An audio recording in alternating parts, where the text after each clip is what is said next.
"Get out of here! You do not belong here!" Jessica's voice rang out, sharp as a razor cutting through the wedding march. 150 guests went silent. I was there, in the middle of the grand hall, covered in white flowers, looking at my new daughter-in-law in her $8,000 silk dress, her face red with anger, her mouth still trembling with pride. My son Kyle was behind her, stunned as if he had been slapped by the wind. I said nothing. I just nodded slightly, adjusted my shirt collar, and turned around, leaving behind the murmurs of the bride's relatives. I left not out of shame, but because I understood. It was time to teach the lesson I had promised my wife all my life. The lesson of gratitude, the one my son had just lost on the happiest day of his life. My name is Frank Mason. I am 58 years old. I am an electrician, the owner of a small shop on the outskirts of Chicago. All my life I have only known how to work with my hands, with wires, with the smell of sweat and sparks. No degrees, no business cards. But I raised my son, built my house, and lived off my own effort. Kyle is all I have left after losing my wife, Helen, the woman who taught me that true love is not about talking much, but doing without stopping. I still remember the last night before Helen died. She took my hand and said weakly, "Honey, no matter how high our son gets in his studies, do not let him forget these hands," I promised her. A promise I thought I had kept until today. The wedding was held at the Riverside Country Club, a place where every floor tile probably cost more than my monthly salary. Jessica, Kyle's wife, chose that place for its class. From the beginning, I knew I did not belong in that world. People in Armani suits, gold watches, talking with nasal voices and half smiles. I arrived in my $300 suit, the same one I wore to my son's graduation 4 years ago. In the middle of that crowd, I was like an ink stain on a white tablecloth, but I did not care. I came to see my son happy, not to impress anyone. Before the wedding, I silently paid half the party expenses because Kyle told me, "Jessica wants everything to be perfect, Dad." I nodded. In my life, I had never known perfect. I only knew how to do enough. However, in her eyes, the money I worked so hard to earn seemed to be worth nothing. When Jessica screamed, "Get out of here," I felt no anger, only a cold emptiness in my chest. I looked at my son, the one who used to follow me around the shop, the one who begged me, "Dad, I want to be an electrician like you." Now he lowered his head without daring to look at me. I turned around, walked slowly between the illuminated tables, passing through looks of pity and contempt. With every step I heard Helen's voice in my head. When a child forgets gratitude, let him learn again with the price of forgetting. I squeezed the phone in my hand, without crying, without getting angry. I just knew that, after today, not only would a wedding be canceled, but a lesson would begin. Before continuing, subscribe to the channel William's Revenge Stories and tell us where you are listening from in the comments below. The next morning, before the sun peeked through the window, I was already awake. The old habit of an electrician. Waking up early, making a strong black coffee, and sitting down to listen to the ticking of the clock in the small house. I built this house with my own hands more than 30 years ago, brick by brick, wire by wire. Helen used to say, "The house does not need to be big, just enough to sleep in peace." Now, only I remained, with my creaking wooden chair and a cup of cold coffee. I opened my phone and looked at the photo someone had sent me last night. In the photo, Jessica was laughing among her college friends, her face lit by the lights, and me, in the distance. Only the back of my gray jacket was visible. Slightly hunched, I laughed softly. Maybe that was the moment she felt the most shame. When people saw the shadow of an electrician in the crowd of tuxedos. When Helen was alive, she always believed that the world was not divided by classes, but by how people looked at each other. But it seems I was wrong to think my son believed that too. I remember clearly the first time Kyle brought Jessica home. She looked around the shop, the rolls of wire, the copper pipes, the smell of machine oil. Then she smiled. How interesting. Do you work here? No, I told her. This is the place where I support my family. She fell silent. Her smile remained polite, but her eyes were already far away, and Kyle looked at me with worried eyes. Dad, Jessica is a little different from us, but she is a good person. I nodded. I did not want to put him in an uncomfortable situation. In that moment, I only saw my son in love, and I remembered Helen's look the day I proposed to her, full of trust. I used to think that love could bridge any gap, even between a worker and an educated person. But last night, standing in that golden hall, I understood that there are distances not measured in money, but in false pride. Jessica's family was from the intellectual world. Her parents were professors, lawyers, and her friends were all colleagues from Chicago. They spoke with words I did not understand, and it seemed they did it just to emphasize that I did not understand. When I greeted them, they smiled politely, as if talking to a driver or a waiter. I tried not to give it importance, but every look, every smile was like a small cut, slowly wounding what I have always preserved, the pride of the worker. Kyle was different. He tried to mediate. He offered me a glass of wine and whispered, "Dad, don't worry. The people here are just a little different." I looked at him and smiled sadly. "Don't worry, son. I am used to working under fluorescent lights, not chandeliers." But that night, when Jessica stood in the middle of the hall, with her face pale and her eyes cold as steel, I knew that a little different was an understatement. She was not only different, but she wanted nothing to do with the roots her husband came from. And in her eyes, I was not her father-in-law. I was a stain on her perfect wedding dress. I took a sip of cold coffee and murmured to myself, "Honey, our son's world is really big." But it seems he has forgotten the way home.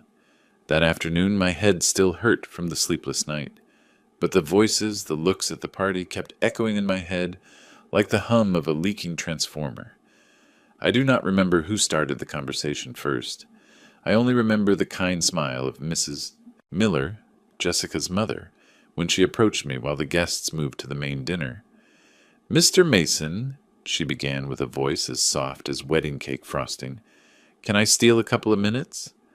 I got up with the intention of giving her my seat, but she gestured with her hand. "It is not necessary. I just want to say something in private. It is a bit noisy here." We went out to the hallway, where the walls were covered in oil paintings, and the light reflected in the crystal chandeliers.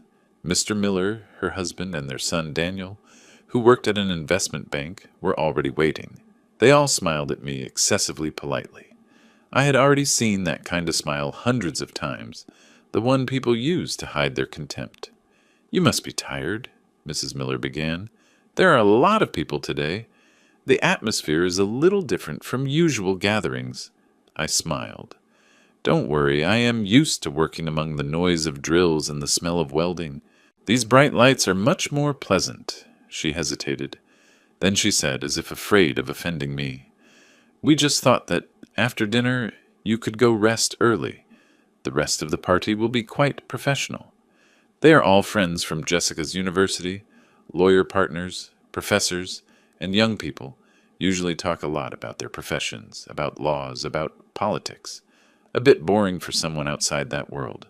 I looked at them. 3 faces with the same smile. I understood their hint. "You do not belong here." I replied slowly, trying to keep a soft tone. "Well, thanks for the advice. But today is my son's wedding. I think I should stay until the bride and groom leave for their honeymoon." The smile on their faces froze like dry paint. Mrs. Miller nodded slightly, and Mr. Miller replied, "Of course, the decision is yours. We just wanted everything to go well." When they turned around, I saw Daniel's gaze go down to my old shoes, and then to my Seiko watch with the worn paint. That look said it all. I returned silently to my table, trying to smile at my old friend Mike, the painter I had invited. "Everything good, Frank?" asked Mike.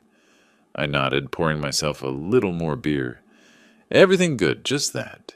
It seems there is no lack of electricity here, but it is cold to the bone." Mike's laughter died down when he realized I was not joking. I sat there, looking at the glasses of sparkling wine, the flowing silk dresses, and I understood. Tonight, I was not just a guest at a wedding, but a guest in another world. I remembered when Kyle was little. Every time a friend made fun of him for having clothes stained with oil, I told him, "It doesn't matter, son. Oil only sticks to the clothes of people who work."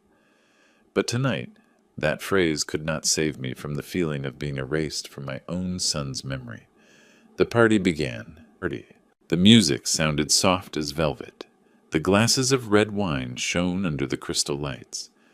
I was sitting at table 10, in a secluded corner near the window, next to Mike and Tony's couple, my former neighbors from Cicero Avenue. They dressed simply, lost in a sea of suits and ball gowns. I looked around. At the main table, Jessica was sitting between her parents, her face radiant as if it were her coronation. Kyle smiled beside her, somewhat forced. I could not blame him. I knew he was trying to be a bridge between two worlds, the world of workers like me and the world of power, titles and money that his wife adored. When the first course was served, Mrs. Miller raised her glass, for the happiness of the bride and groom and for a bright future. I also raised my glass, clinking it gently with Mike's. The wine tasted more bitter than usual.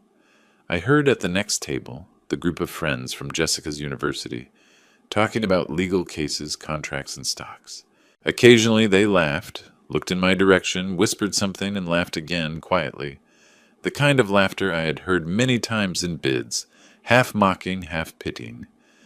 Halfway through dinner, a gray-haired man, Mr. Peterson, a longtime partner of the Miller family, approached. He shook my hand, his look somewhat inquisitive. "Are you Kyle's father?" "Yes." "Ah, the boy is very lucky. Jessica is a girl with a bright future." He said lucky with the tone people usually use to talk about someone who has just won the lottery. I just smiled, but inside I felt a slight crack, like a light bulb burning out. With the main course, the atmosphere in the hall became even stranger. Jessica leaned toward Mrs. Peterson and said, loud enough for me to hear, "Kyle is very lucky to have the support of his family. His father is a good person. He is just from another world." "Another world?" asked Mrs. Peterson, raising an eyebrow. "He is a manual worker, you know, but very dedicated. I always respect people like him." I heard every word, every syllable chosen with the precision of a scalpel. People like him. Not like us, but like them. I looked at my son. He heard, but pretended he didn't. Surely he hoped I hadn't heard. I took a sip of beer slowly. In that moment I remembered Helen. She used to say, "If people judge you for your work, let them burn in their own pride." But today that fire burned no one but me. When the music started playing, Kyle invited Jessica to dance. The two smiled radiantly under the lights. I stayed seated, watching my son spin with the woman he believed was the love of his life. But in her eyes I saw a different look, that of someone planning to erase a part of the past. And I understood that tonight was not just a wedding party. It was a farewell between a father and a son, between two worlds that only shared a last name. Halfway through the party, I got up and went out to the terrace to get some air. The yellow light filtered through the glass, reflecting my image, a man in a worn suit, slightly hunched back, the lost look in the middle of a gala night. The laughter, the clinking of glasses, and the jazz music came from behind like a strange wind. Just as I was about to take out a cigarette, I heard Jessica's voice from the door. She was talking to Mr. Peterson with the same sweet smile, but every word was sharp as a piece of glass. "Yes, sure, Kyle's father is a good person. He is independent, hard-working, but a little different from us. Not everyone is used to the circle of lawyers, you know." "Ah, I understand," replied Mr. Peterson with a somewhat sympathetic tone. "Anyway, manual labor is also valuable." Jessica laughed softly. "Yes, of course, as long as they don't forget their limits." I do not remember how long I stood there. I just felt the night wind freezing my chest. "Limits," she said. "The limit between those who have a degree and those who only have their hands. I looked at my hands, the thick calluses, the nails with a little metal dust. I used to be proud of them because they had supported my family for 30 years. But tonight, those hands became a symbol of inferiority. I returned to the table. Kyle was talking to his friends with a forced smile. I sat down, trying to find his gaze, but he looked away, pretending to be busy with his phone. I understood. He was afraid of feeling shame, afraid that his friends would know that his father was not a lawyer or a professor, but just a common electrician. Suddenly the music stopped. The master of ceremonies invited the bride and groom to give a speech. Jessica went up on stage and took the microphone. She spoke of love, of dreams, of the effort to overcome differences in life. Everyone applauded loudly, but I heard the double meaning behind every word. Differences in life. She was talking about me. When the lights pointed directly at the stage, I saw Kyle's eyes. He was not looking at me, but at the floor. For an instant, I realized I had lost the son I thought would carry the name Mason with pride. Mrs. Miller, sitting at a nearby table, turned to her husband and whispered, "I worry that Mr. Mason feels out of place." He shrugged. "Well, but he will get used to it. People like him don't usually stay late at parties." I drank my beer in one gulp. It burned my throat. People like him. That phrase stuck deeper than a knife. Suddenly I thought of Helen. She believed that people would see the true value of a person if they lived with decency. But Helen, it seems the world has changed. Now people do not care how you live, only what you wear, at which table you sit, and which of their languages you speak. I stood up adjusting my tie. Only one thought in my head. If I stayed longer, I would do something I would regret. I went out to the terrace. I took a deep breath, and at that moment, Jessica's voice sounded behind me. "Mr. Mason, we need to talk." I turned around. Her look no longer had that false courtesy. She was ready for what was coming, and so was I, that night, right before the real storm began. She took me to the rooftop. The moonlight spilled over the artificial lake behind the restaurant. The water shone as if covered in silver. The music from inside could still be heard, mixed with happy laughter, as if no one noticed that a father was being erased from his own son's party. Jessica stood tall, her hands clasped in front of her chest. Her voice was as fluid as someone speaking before a court. "Mr. Mason, I think it is time for you to go rest. You already saw the ceremony, took photos, had dinner. The rest is just dancing and conversations between colleagues." I looked her straight in the eyes with a voice still calm. "And I just want to stay to see my son smile for a few more minutes. It is the only thing I came for." "I understand," she said, her smile fading, "but this is a very important event for us. Kyle is entering a different world, and I don't want anything to hinder that step." "Are you referring to me?" I asked slowly. Jessica was silent for a moment. Then she nodded. "Yes, you are his father, and I respect you. But we are different. I don't want my colleagues to think I come from a lower class." I laughed softly, quietly. "A lower class? I didn't know there was a law dictating that electricity must flow from the rich to the poor." She frowned. "Do not misunderstand my words. You can be proud of your work, but please understand, tonight is not about you. It is about us, people who are building a future, people with education, with a position."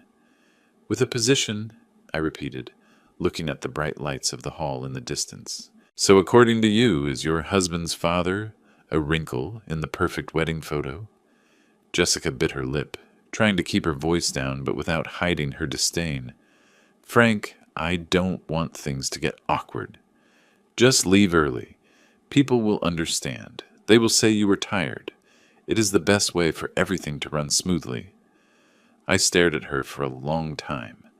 Behind the flawless makeup, I clearly saw a girl terrified that it would be discovered she did not belong to the world she was trying to enter. But instead of fighting with her character, she chose to trample on others to climb one more rung. I did not move. "I'm not tired, Jessica. I am here because I paid for this party with almost a year of work. And if you are ashamed of that, then you should be ashamed of yourself." Her face turned red. Her eyes flashed with anger. "Do you really not understand what I am telling you?" "Of course I do." "You're telling me to get out." She gritted her teeth. "Yes. If you want to hear it directly, get out of here. You're embarrassing me in front of everyone." Her voice echoed through the glass doors, and in that instant, the music in the hall seemed to stop too. I turned around and saw Kyle standing a few steps away, his face without a drop of blood. "Jessica," he stammered. "What are you saying?" "I'm saying the truth," she shouted. "I don't want your father to ruin our night." The world around me went into absolute silence. I heard no music, no voices, only Helen's voice, as if coming from somewhere, soft and sad. When someone forgets gratitude, do not get angry. Let them learn for the price of their forgetting. I exhaled slowly. In my mind, a decision had just been lit.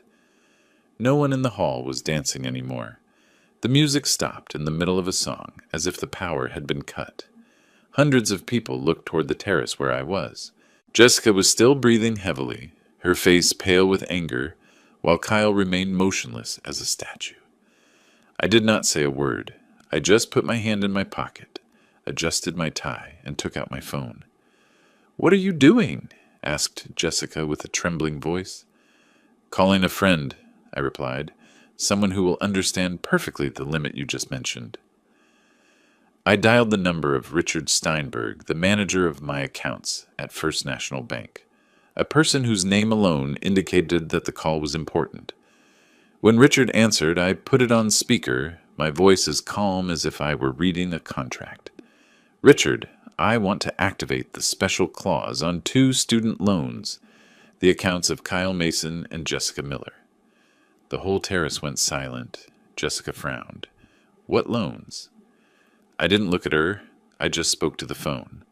"I want to request the full repayment of principal and interest with immediate effect." Richard hesitated. "Frank, are you sure? It's over $425,000 in total, you know that." I nodded. "I am sure.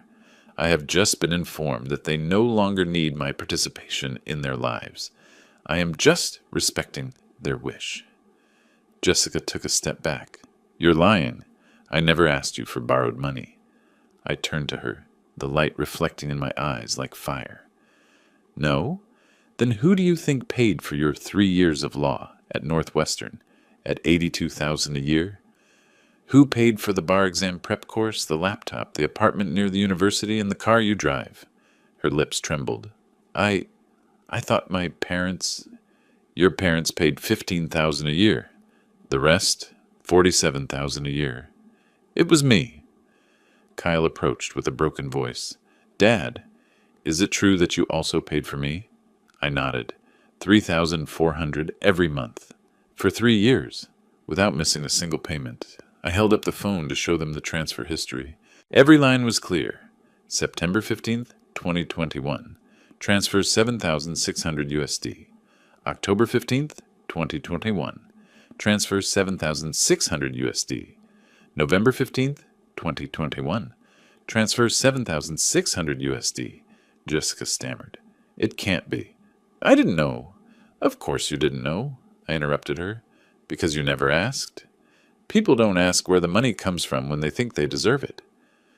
No one breathed. The guests inside were now crowding with phones in hand, flashes blinking. I heard some whispers. "Is it the father-in-law? Do they owe him money?" I hung up. I put the phone in my pocket and said quietly, "Starting now, you and your husband have 30 days to pay. If you consider me a stain, then clean it with your own money." Jessica stepped back completely. Tears began to fall, while Kyle stared at me with a mixture of confusion and shame. I turned around without saying another word. I walked through the crowd that parted to let me pass, hearing only fragmented whispers. A woman said quietly, "That father—" She didn't need to shout. She just had to tell the truth. I went down the stairs. The cold wind hit my face, but inside I felt a strange warmth. Maybe because I had just flipped the switch on the first lesson my son would have to learn for himself, the lesson on the price of ingratitude. I still remember the light in the hall when the glass door opened after Jessica's scream. The guests stood still. The music stopped in the middle of a song. Only the soft clinking of glasses could be heard. I turned to look. A sea of curious, compassionate, fearful eyes. But strangely, no one was laughing anymore. Jessica was trembling, her lips pale, her gaze searching the room as if looking for a way out. She tried to shout again as if to save her pride. "You can't do that." "It is your son's wedding," I replied, my voice so deep and soft that only those closest could hear me. "And it is also the money I paid so my son could be at this wedding." I did not shout.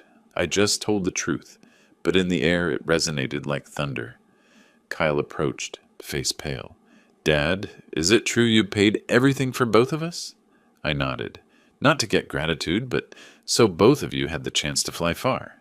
But if those wings are used to despise the ground, then maybe I wired the circuit wrong." That sentence silenced the whole hall. A guest whispered, "He's right. Who could kick out a father like that?" Mrs. Miller approached, trying to stay calm. "Frank, please, let's not make a scene. We can talk in private to avoid misunderstandings." I turned to her.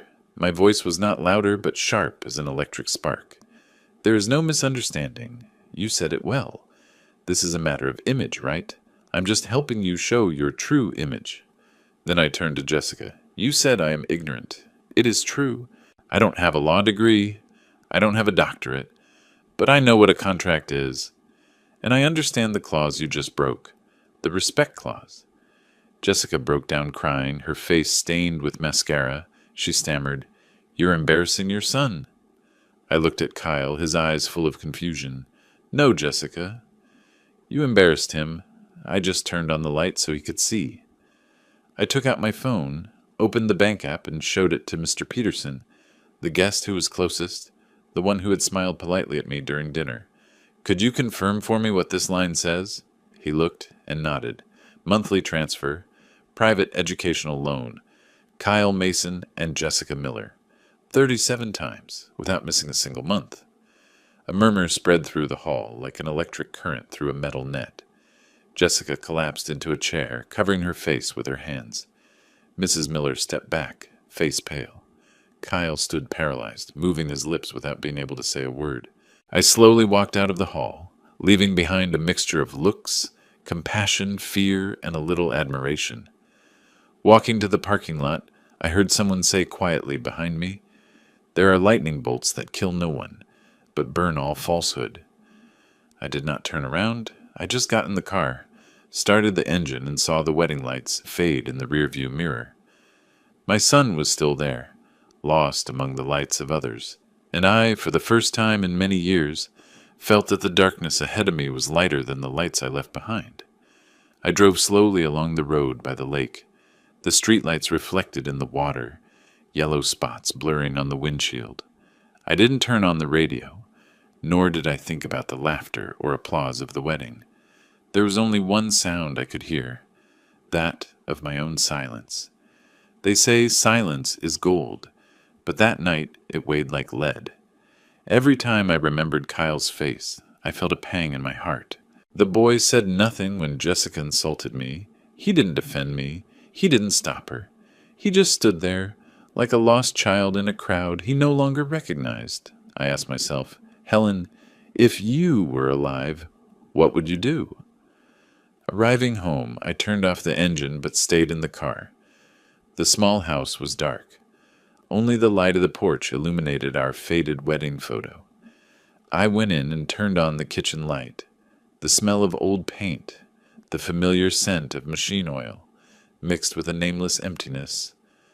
I put the keys on the table and opened my laptop. On the screen was the list of payments I had carefully saved over the last 3 years. Every line was a month of my life. $3,400 for Kyle, $4,200 for Jessica. I had noted every detail, so he could fly higher. Now, looking at it, every number felt like a cut on the palm of my hand. I reviewed the wedding expenses section. $7,500 for the venue, $5,000 for the banquet, $4,000 for the photographer. I remember when signing the contract, the manager asked, "Do you want your name to appear on the invoice?" I shook my head. "It is not necessary. Just put family of the groom." And now the family of the groom was expelled from their own party. I opened a drawer and took out the bottle of bourbon Helen had bought before dying. She told me, "Save it. Drink it when our son graduates from college." I did exactly that, only I didn't expect that after college, my son would also graduate in the lesson of ingratitude. I poured myself a small glass, sipping it.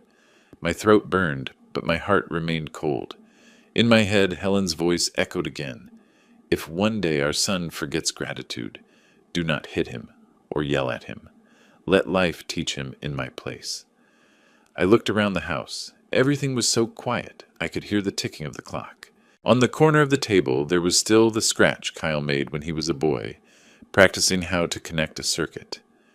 At the time, I thought about fixing it, but then decided to leave it, like a trace of his childhood. Now, looking at it, it looked like an old wound, dry but painful at the slightest touch. I wrote a few lines in an old notebook with a worn leather cover. September 15th, 2024. Today I lost my son, but perhaps I just saved the man he will become. I closed the notebook and sighed.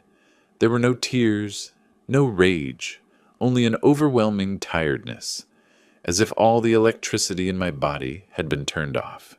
And in that darkness, I knew. The lesson was just beginning. The next morning, sunlight sneaked through the curtains, but the house remained cold. I made coffee and sat at the kitchen table, the same place where for more than 10 years Kyle and I had breakfast every day before he went to school. On the wall still hung his college graduation photo, blue gown, radiant smile, and me behind with my hand on his shoulder. Now, looking at it, I saw in my eyes back then a lifetime of trust. I stared so long that the coffee got cold.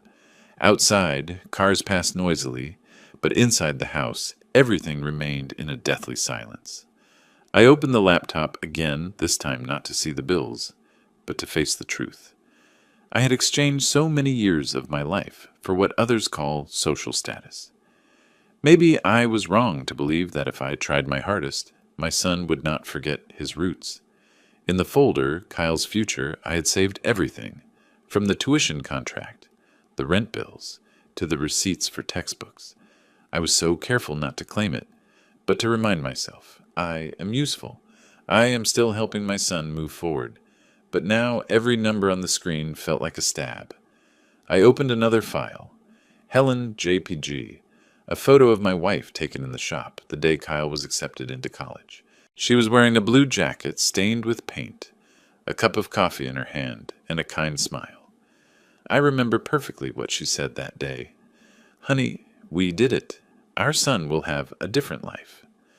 I also smiled, without imagining that that different life would be a place where he would treat us like strangers. Suddenly the phone vibrated. The screen showed Kyle's name. I hesitated a few seconds and then answered. His voice was hoarse and trembling. "Dad, I'm sorry, Jessica." She is in a panic. The press won't stop calling. Someone recorded a video last night and uploaded it to the internet. The whole party saw everything. I said nothing, just listened to his ragged breathing. "She is afraid of losing her job, Dad. Afraid that they will cancel her contract at the law firm. She is crying. Her mom is trying to comfort her." I closed my eyes, my voice calm. "Kyle, I just ask you one thing. When your wife said I was ignorant, that I didn't deserve to be at her party, where were you?" There was silence on the other end of the line. I heard him take a deep breath and then whisper, I just wanted to avoid a bigger problem." "Does that mean you chose to stay silent?" "I didn't know what to do." "You didn't know, or were you ashamed of me?" That question made the air become dense. After a long while, he said quietly, "Dad, I was wrong. I didn't know she would say those things," I replied. "The mistake wasn't that you didn't stop her, but that you forgot who brought you to where you are today." I heard his muffled sobs. but instead of anger, I only felt tiredness. Kyle, don't apologize. Let life teach you, as your mother asked me. Those bills are now the lesson, and every lesson has a price. I hung up, put the phone on the table, and looked toward the backyard. In that place, years ago, Helen and I taught Kyle to fly a kite.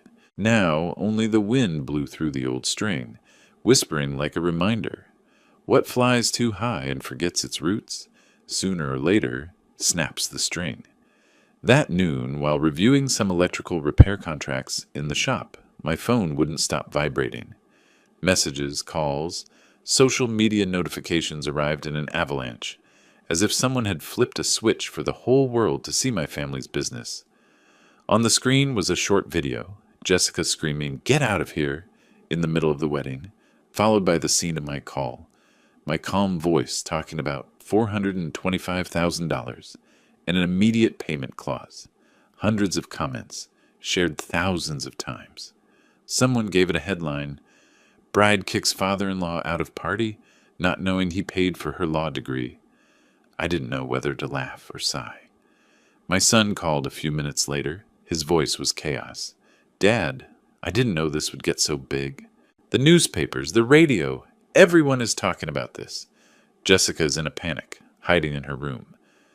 "Maybe she should stay there and think," I replied with a deep voice. He begged me. "Dad, I beg you not to say anything else to the media. They are asking if you really lent them the money, if you have papers." I laughed softly.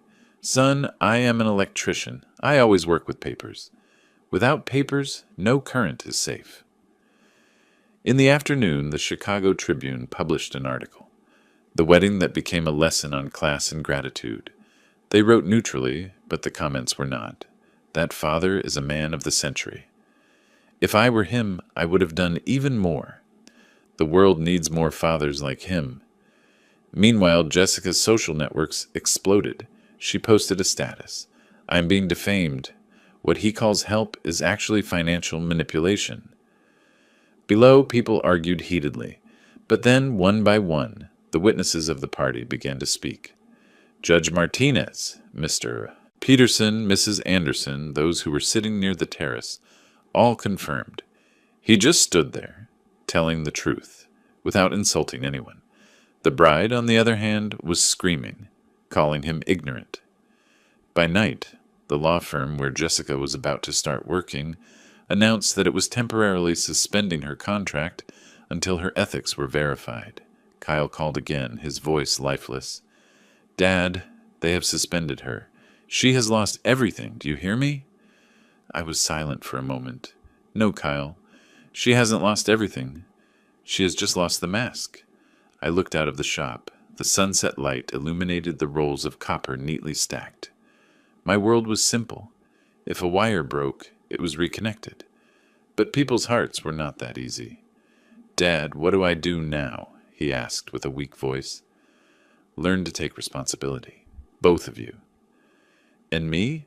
I won't say another word. The light is now yours. See where it shines." I hung up. I sat at my desk. Outside the shop, the sunset fell like a current, fading into the darkness. But somewhere, I knew. The lesson I had started last night was still running, constant, like an underground circuit, impossible to cut. The next morning I woke up later than usual, not from fatigue, but because the house was suddenly too quiet, the silence of someone who no longer needs to prove anything. I poured myself coffee, turned on the TV, and, as expected, our story was on all the news. On the local channel, an anchor was reading, "The video of the bride who kicked out her father-in-law, who paid for both of their studies, has gone viral with more than 2 million views." Then they repeated the scene where I turned around and left the party. I saw my image on the screen, the slightly hunched back, the slow steps, but the calm look, without resentment, without boasting. Someone commented in the small box on the screen, "That is not revenge, it is dignity." The phone rang again. It was Richard Steinberg, my bank manager. "Frank, I just want you to know that now my whole office is talking about you. And one more thing. What you did is completely legal. They have no way to sue you. I started laughing. Richard, I didn't do it to win a lawsuit. I just wanted them to understand the value of $1 the moment they spend it without knowing who sweated for it. Anyway, replied Richard, you have taught the whole city a lesson. I hung up and looked toward the backyard. Kyle's old oak tree was still there, where I once hung a tire swing for him. So many years have passed, and the rope is still strong, despite the rain and wind. But the bond between father and son in a single night had almost broken. At noon, Kyle called again. His voice was hoarse. Dad, everyone at Jessica's old firm is talking. Some say she is a liar, others call you a tyrant. She can't stand it. She is thinking of suing you. I sighed. If she wants to sue, let her do it, but let her remember what I have in my hands. A contract, a signature, and my honor. He remained silent and then said quietly, Dad, I really didn't know this would go so far. Everything is breaking. No, son, I said softly. Only what is fake breaks. What is true remains. That afternoon, a neighbor came by and brought me the printed newspaper. On the cover, there was a photo of me leaving the country club, with the headline, The Father Who Taught His Daughter-in-Law a Lesson in Gratitude. Below, the columnist commented, In today's society where titles are valued over character, perhaps we need more people like Frank Mason to remind us that knowledge is not wisdom and that money cannot buy respect. I folded the newspaper and smiled to myself, not out of pride, but because I remembered Helen. If she were alive, she would probably say, See? Sometimes you just need to keep quiet at the right moment for everyone to hear you. I took a sip of coffee, watching the sunlight enter through the window. The small house suddenly felt brighter. Not because the day was prettier, but because I knew that some shadows only dissipate when the light of truth is turned on. That afternoon, the city seemed to know my story. In every coffee shop I passed, people commented, That electrician did the right thing. Some even nodded. Sometimes the most expensive lesson is the price one has to pay for oneself. But among the support, there were also other voices. Some young people wrote on the internet, He went too far. He used money to humiliate others. I read it and just smiled. Every generation needs to touch a socket to understand how strong electricity is. At night, while tidying up the shop, Judge Maria Martinez called. Her voice was grave and serene. Frank, I witnessed everything that happened that day. The press can edit, but I don't forget. If Miss Jessica or anyone else tries to sue you, I will testify in your favor. I laughed softly. Thank you, ma'am. But I don't want to turn this into a legal battle. I just want my son to understand what college doesn't teach. Respect is never free. Still, she said, you should prepare. She is looking for a lawyer. Indeed, not long after, Richard Steinberg sent me a copy of a legal document. In it, Jessica's lawyer accused me of financial coercion and exploiting my family position to manipulate. I read every line carefully and then laughed. A law student graduating with honors and forgetting that her own signature is also proof, Richard. Yes, he replied with a tone between joking and annoyance. She is cutting her own power cord. That night, Kyle came again. He looked haggard with red eyes. Dad, Jessica is desperate. She says if the press doesn't stop, she won't be admitted to the bar. I sat in a chair and looked at my son. Son, I don't wish for her to fail, but sometimes failure is the beginning of conscience. I was silent for 3 years, believing that kindness would be returned. Now I know silence also has its price. He lowered his head and said quietly, Dad, I was wrong. I let others decide what class you belong to. I patted him on the shoulder, as soft as touching a thin wire. You were wrong, but a broken wire can be rejoined. The question is if you are willing to scrape off the burn to reconnect it. When Kyle left, I looked toward the shop door. Outside, it began to rain. Drops drumming on the tin roof. I sat in silence, listening to the sound of rain mixing with the metallic pounding in my heart. Helen used to say, The rain does not distinguish between roofs, but only those who know how to cover themselves do not get wet. I sighed. Maybe now the rain was cleaning what remained of falsehood. Tomorrow, if Jessica really wanted a confrontation, I would not be afraid, because justice is better late than never. 2 days later, on a foggy morning, a car stopped in front of my house. I looked out the window and saw Kyle get out first, and then Jessica. She wore a gray coat, hair tied up in a hurry, face pale and eyes red, as if she had cried all night. There was no trace of the proud bride from that day, only a young woman trembling with fear and shame. I opened the door. I said nothing. I just gestured for them to come in. They sat at the kitchen table, where Helen used to make breakfast. The air was thick. The ticking of the wall clock could be heard with every second. Jessica spoke first, with a trembling voice. "Mr. Mason, I know I was wrong, but all this has gotten out of control. I have lost my job. The firm withdrew the contract. The press won't leave me alone. Please, stop." I looked at her. My eyes no longer showed anger, only tiredness. "I am not doing anything anymore, Jessica. It was your words that night that started this current. I just let it follow its natural course, action and consequence." She lowered her head. Tears fell. Kyle took her hand and said softly, "Dad, she knows she was wrong." "Me too, but please don't let this ruin everything." I turned to him with a grave voice. "Kyle, what ruined it wasn't the newspapers, but your silence when she called your father ignorant." Both looked down. I got up. I opened a closet and took out a thick folder of documents, put it on the table. Inside were all the papers, the loan contract, transfer statements, tuition bills, wedding invoices. Every page had a date, a time, a signature, a clear number. I kept this not to rub it in your face. I just wanted that one day when you were mature enough, you would look at it and understand that every opportunity has a price that someone else paid. Jessica tremblingly touched the first sheet. Her eyes scanned the amounts. $82,000 tuition a year, $15,000 for the prep course, $3,200 for a laptop, $4,000 for the wedding dress. She sobbed. I had no idea it was so much. "People usually have no idea," I replied, "because they are used to receiving without counting." She sobbed chokingly and then said quietly, "I'm so ashamed, Mr. Mason.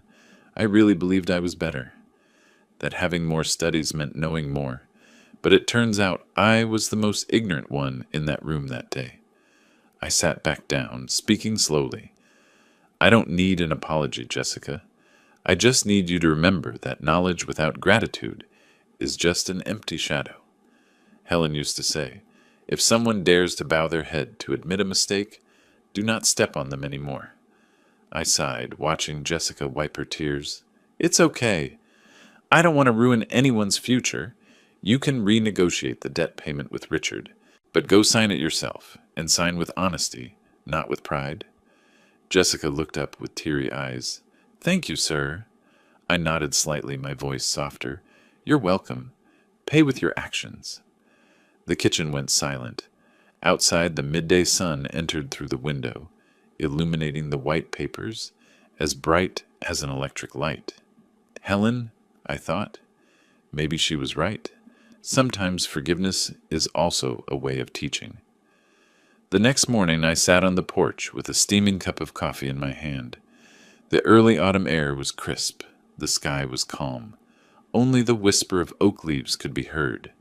This porch was where Kyle sat to do homework as a child, where I taught him to strip copper wires, to connect two ends of a circuit so the light would turn on without short-circuiting. Now the boy was sitting there again, bigger, more tired, and quieter than ever. He arrived early, still in yesterday's wrinkled shirt, eyes sunken from insomnia. I didn't speak. I let him break the silence. After a long while, he sighed. "Dad, Jessica can't sleep. She keeps repeating that she ruined everything. She is looking for a new job or anything. She says she wants to start over, that she wants your forgiveness."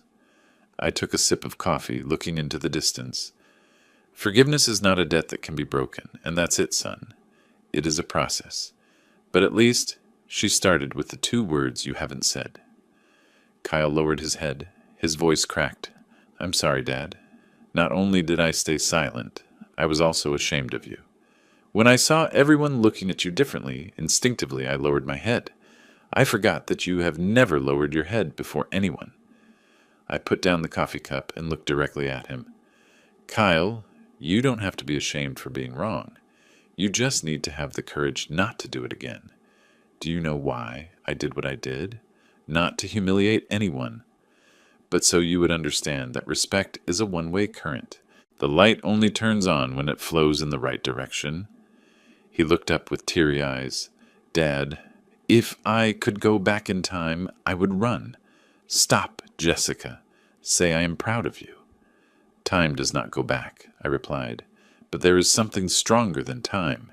Action. You can start over by how you live from now on. He nodded. A sparrow landed on the railing, sang a little, and flew away. I remembered Helen. If she were alive, she would be smiling, now seeing her son know how to bow his head without losing dignity. Kyle said slowly, Jessica says she wants to see you again, this time not to ask, but to thank. I remained silent. The wind blew through the trees, dragging some yellow leaves that fell on the steps. When she really understands that gratitude is not expressed with words, but with actions, then I will listen to her. We stood in silence. The morning sun cast over the wooden table, drawing the shadows of 2 men, one old, one young, both looking in the same direction. No one said anything else, but I knew that in that silence the thread that had broken that day was coming back together. There were no more sparks, just a soft light, enough to illuminate the faces of 2 people who were learning to love each other again. A week after that morning, I was working in the shop when I heard a car stop outside. It was Jessica. She got out, dressed in a white shirt and jeans, no makeup, her eyes still a little shy, but with something different, a calm and sincerity I hadn't seen before. I wiped my hands on a rag and waited. She approached, stopping for a moment at the threshold. Mr. Mason? Her voice was so low it was almost a whisper. I know you didn't want to see me, but I need to tell you this. I crossed my arms, leaning on the wooden door, and motioned for her to continue. I don't come to ask you to forgive the debt, or to justify myself. I come because today I was accepted at a small law firm on the west side. The pay is low, the work is hard, but it is a real job. I want to start over, on my own merits. I looked at her in silence. She continued. On my first day there, I met people I would never have paid attention to before. Plumbers, drivers, a single mother seeking help at the center to resolve a mortgage debt. I realized that all this time I talked about justice, without understanding that justice starts in the heart. I saw hands like yours, and I was ashamed of having despised them. Her voice trembled, tears fell, but without weakness. Mr. Mason, thank you for giving me the lesson that law school didn't teach me. I nodded slightly still without speaking. She slowly took an envelope out of her purse. This is the first payment, $2,100. I wanted to give it to you in person, not through the bank. Not to prove anything, but to say I accept my responsibility. I looked at the envelope in her hand. The bills weren't many, but I saw it clearly. This time they didn't buy presumption, but redeemed self-esteem. I didn't accept it immediately. Jessica, I don't need you to pay fast. I need you to pay correctly, according to your ability and the person you are learning to become. She nodded, smiling slightly through tears. I understand. Before leaving, she stopped and said quietly, Kyle says he still keeps Mrs. Helen's photo in the shop. She would be very proud of you. I sighed softly. If you really believe that, then don't waste this lesson. Let others see you change. That is the only way for Helen to be proud. Jessica bowed her head in farewell and headed to her car. I watched her walk away, her silhouette disappearing among the trees. On my desk, sunlight entered through the window and illuminated an old pair of pliers, reflecting a small but clear light. I touched it, and smiled slightly. Not for having won, but because I understood that the most powerful thing in the world is not electric current, but gratitude that has been ignited. The following days passed in silence. I returned to my routine in the shop: wires, switches, the smell of hot metal, the hum of drills. But something in me had changed. Every morning, opening the door, I no longer felt that heaviness. Maybe because finally the current had flowed back in the right direction, from pain to forgiveness. One afternoon, Kyle came with a paper bag. "Dad, Jessica asked me to give you this." I opened it and saw inside a photo printed in large format. It was a wedding photo, but not the one from the country club. This one was taken in a small church, with natural light, simple, and in the bottom corner, a handwritten note. "Thank you for giving us the chance to learn to be people again." Below were both signatures. I looked at it for a long time. There were no longer luxurious wedding dresses or ostentatious smiles. Only two real faces, simple, a little trembling but warm. I nodded slightly. This time they do know how to look directly at the camera. I said, half jokingly, half seriously. Kyle sat down, his voice grave. "Dad, I want to thank you, not just for the money or for forgiving Jessica, but for teaching me what it is to be a real man. Before I thought a strong man was someone successful, with degrees, with money, but you taught me that being strong is choosing the right thing, even if you have to be alone." I remained silent, pouring more coffee, the aroma filling the kitchen like in the old times with Helen. "Kyle, you know one thing?" I said, my voice grave but warm. "I don't need anyone to tell me if I am right or not. I just need to know that you have understood. That is enough." He smiled with slightly red eyes. "I understand, Dad.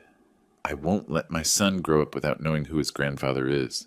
I looked toward the porch where the afternoon sun filtered through the old oak. That sentence moved me. Maybe wounds only truly heal when one thinks of the next generation. Before leaving, Kyle stopped at the door and turned. "Oh, and one more thing. She said that this month she will continue sending the payment on time, but not out of fear of debt, but because she wants to keep her promise." I smiled. "Good. Once people learn to keep their word, they also learn to live with decency." After he left, I stayed on the porch. The wind brought a slight smell of burnt wood from the nearby workshops. I watched the sky darken and told myself, "Helen, do you see?" The tree we planted was whipped by the wind, but it didn't break. Now new leaves are coming out. And for the first time in many months, I allowed myself to smile for real. Not for having won, not for revenge, but because I felt that the past had finally reconciled with the present. 6 months passed since that night at the country club. Spring had arrived. The oak in front of the house had new shoots, as green as if it had never known a storm. I kept working regularly in the shop, getting some important contracts. The laughter of the young apprentices made the space feel less empty, and sometimes during the break they mentioned the story of the electrician who taught his daughter-in-law a lesson as an anecdote. I just smiled, neither denying nor boasting. Life is long enough for whoever wants to understand, to understand. One afternoon, while tidying my desk, Kyle called. His voice was soft, but radiant. "Dad, Jessica is about to give birth." I remained silent for a few seconds, and then started laughing. "Are you going to be a father already?" "Yes. She wanted you to know before anyone else. She said that if it is a girl, her name will be Helen." I squeezed the phone, unable to say a word. Outside, the wind blew through the trees.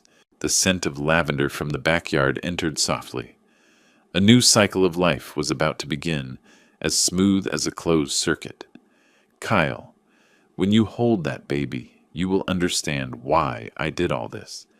When you love a child, you know that parents don't need to be thanked immediately, just that their children don't forget them." He was silent for a moment, his voice broken. "Dad, I won't let my daughter forget her roots. I promise." A few weeks later, I went to the hospital. Jessica was in bed, her face tired but radiant. In her arms she held a tiny baby, wrapped in a white blanket. When she saw me, she nodded slightly. "Mr. Mason, thank you for coming. I don't know how to thank you enough, but I hope little Helen grows up loving her grandfather's hands." I sat down and gently touched the baby's little hand. Her skin was soft, warm, and so fragile it made my heart tremble. I saw Helen's image in each of her features: the slightly curved eyes, the fair skin, the soft and weak breathing like a new promise. "Hello, little one," I said very quietly. "Welcome to this world. I hope you grow up appreciating the simplest things: a hug, a pair of hands, and gratitude." Jessica broke down crying, and Kyle, by her side, put a hand on my shoulder. "Dad, everything will be different from now on, I promise." I nodded. Tears fell without me trying to hide them. In that moment, I saw Helen, not in a photo, but as if she were there, smiling, with her tender look. Leaving the hospital, the sunset covered the road. I stopped the car to the side and watched the sun sink behind the distant buildings. There are lessons that do not need to be repeated, only continued, I thought. And in my heart, I knew that the light at the end of the day was not that of the sun, but that of forgiveness. That summer, my life remained the same. I opened the shop in the morning, closed it in the afternoon, and on weekends visited little Helen. The baby grew faster than I imagined, her pink skin, her eyes open with a curiosity that seemed to question the whole world. Every time I held her in my arms, I felt my heart lighten. The cold and darkness I had felt for so many months seemed to dissolve with the warm breath of the baby. One afternoon, Kyle arrived at the shop, with his shirt stained with paint and a bill in his hand. "Dad, this is this month's payment." Jessica said that even if things are difficult, she wants to keep paying for herself. She is working overtime at the Community Legal Assistance Center, and I am doing consulting for some small constructions. "We are." "Good, Dad." I smiled. "I'm glad you're well. Don't rush to pay. This debt is not paid with money, but by living correctly." He nodded, looking around the shop. "Can I help with anything?" "Yes, you can," I said, handing him a pair of pliers. "Help me check this old wiring, to see if there is any broken circuit." We worked together, without talking much. The creaking of copper wires, the sound of a nail falling, the wind sneaking through the window. I looked at Kyle's hand holding the screwdriver, a small scratch on the thumb, the wound of work, something he had forgotten. I laughed. "Do you know how to use the pliers yet?" He smiled and replied, "Relax, Dad. I still remember. It turns out connecting wires is like connecting people. You have to scrape off the burnt part before you can solder again." I patted him on the shoulder, my gaze warmer than the midday sun. "Exactly. But remember, don't let the current always flow in one direction. Forgiveness also needs to return, so everything lights up equally." That afternoon just stopped by with the baby. She stopped at the door, her face tired but serene. "Mr. Mason, Helen sleeps very well. The nurse says she smiles in her dreams." I looked at my granddaughter, and then at Jessica. She lowered her head and said quietly, "I know I will have to pay this debt for a long time, but it doesn't matter. Because this time, every dollar is proof that I am no longer afraid to look you in the eye." I smiled kindly. "Don't look at me as a creditor. Look at me as someone who once believed you could be better." She hugged the baby tighter, tears rolling down her cheeks. I said nothing else. I just gently put my hand on the girl's head. She started and then grabbed my finger with her whole little hand. In that moment, I felt as if a switch had been turned on somewhere in my heart.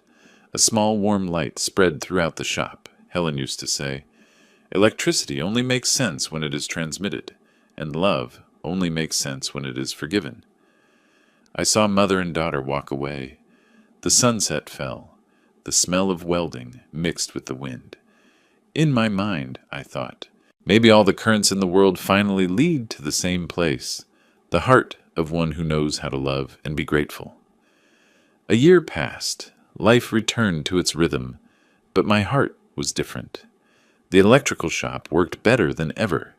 Orders increased, and the young employees called me Don Frank, half jokingly, half with respect. Every time they asked about last year's story, I just smiled. There are wires that, when broken, are even stronger after joining them. Every night I sat on the porch, looking at the oak in front of the house. Under that tree, Kyle had played on the swing. Jessica had come to ask for forgiveness, and now little Helen was learning to walk.